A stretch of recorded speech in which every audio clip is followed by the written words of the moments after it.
हाय सद्गुरु। हम सभी पैसा कमाने के लिए बहुत मेहनत करते हैं, ये सोचकर कि पैसों से हमें खुशी मिलेगी।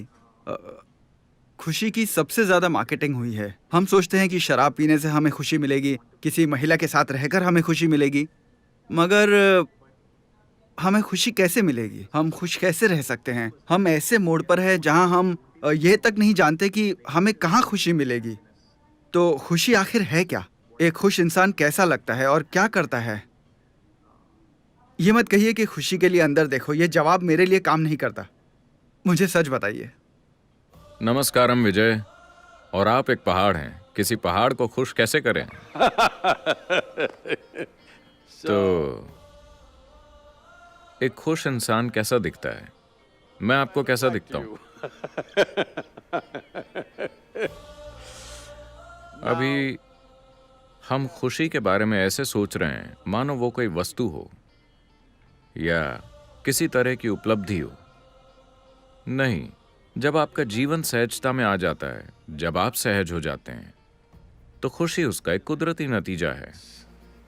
Coming to ease, what does it mean? सहज हो जाने का क्या मतलब है? इसे देखने के कई तरीके हैं।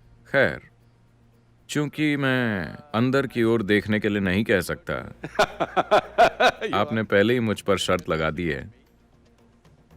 तो क्या ये सच है कि आज विज्ञान की दृष्टि से भी ये साबित हो चुका है कि हर इंसानी अनुभव का एक रासायनिक आधार होता है? तो जिसे आप शांति कहते हैं, वो एक तरह की केमिस्ट्री है, खुशी दूसरी तरह की केमिस्ट्री है, आनंद अलग तरह की केमिस्ट्री है, दुख एक अलग तरह की केमिस्ट्री, पीड़ा एक तरह की केमिस्ट्री है, परमानंद दूसरी तरह की केमिस्ट्री। हर मानव अनुभव का एक रासायनिक आधार होता है। Or in other words, you are a very complex chemical soup. या दूसरे शब्दों में, आप एक बहुत जटिल रासायनिक सूप हैं। सवाल सिर्फ इतना है कि आप एक बढ़िया सूप हैं या एक खराब सूप। अगर आप एक बढ़िया सूप हैं, तो आपका स्वाद अच्छा है, किसी और के लिए नहीं, अपने लिए। जब आपका स्वाद अपने लिए बहुत अच्छा है, तो सिर्फ यहाँ बैठने पर आप अपने भीतर बहुत ही सुखद महसूस करते हैं, क्योंकि सूप बढ़िया है।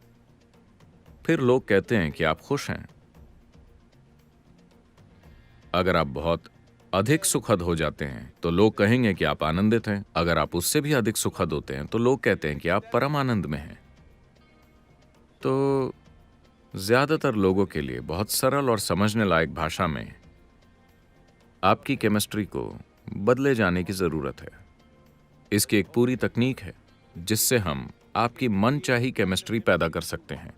अगर मैं आपको अपने भीतर एक आनंददायक केमिस्ट्री उत्पन्न करना सिखाऊं, तो आपकी केमिस्ट्री अपने आप में आनंददायक होगी और आप भी आनंदित होंगे। जब आप आनंदित होते हैं, तो आप खुशी की तलाश में नहीं रहते।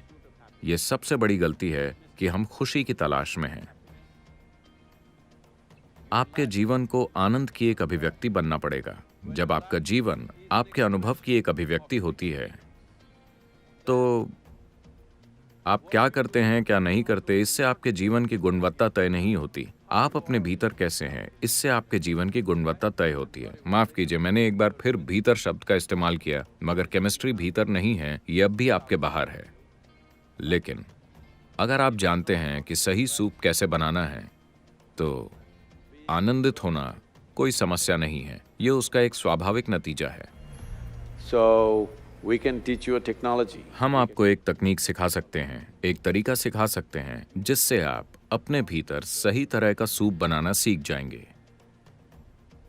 इसे ही मैं इनर इंजीनियरिंग कहता हूं, कि आप अपनी केमिस्ट्री को इस तरह बनाएं कि वो अपनी प्रकृति से ही आनंदपूर्ण हो, किसी चीज के कारण नहीं। अगर आपको लगता है कि आप किसी चीज या किसी व्यक्ति से खुशी निचोड़ लेंगे, तो आप निराश होंगे, क्योंकि जब तक कि आपके अंदर परमानंद की केमिस्ट्री नहीं है, किसी चीज का कोई फायदा नहीं होगा।